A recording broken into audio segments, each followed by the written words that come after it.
Plus பாயிண்ட்டாக நீங்கள் பார்க்குறீங்க. எல்லாருமே நம்மளுக்கு இன்டர்நெட் ஸ்பீடாக கிடைக்கும், யூடியூப் பார்க்கலாம், மியூசிக் கேட்கலாம், யூடியூப் வீடியோ அப்லோட் பண்ணலாம், கூகுளில் எதை வேணாலும் உடனே சர்ச் பண்ணலாம். எந்த ஒரு ஆப்பாக இருந்தாலும் நம்ம அப்லோட் பண்ணுறதாகட்டும் டவுன்லோட் பண்ணுறதாகட்டும் இன்ஸ்டன்ட்டில் உங்களுக்கு வேலை நடக்கும்.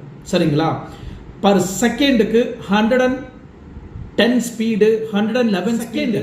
நான் உங்களுக்கு ரொம்ப லேட்டாக சொல்ல, பர் செகண்டுக்கு அந்த அளவுக்கு ஸ்பீட் லிமிட் கிடைக்கும் இந்த ஸ்டார்லிங்கில்.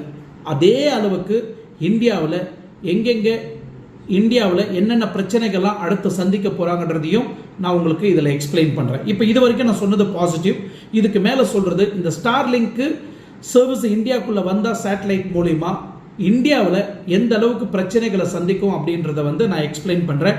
ஆல்ரெடி சில இடத்துல இந்தியாவில் இந்த ஸ்டார்லிங்க் மூலிமா சில தீவிரவாதிகள், சில கருப்பாடுகள் இந்த ஸ்டார்லிங்கை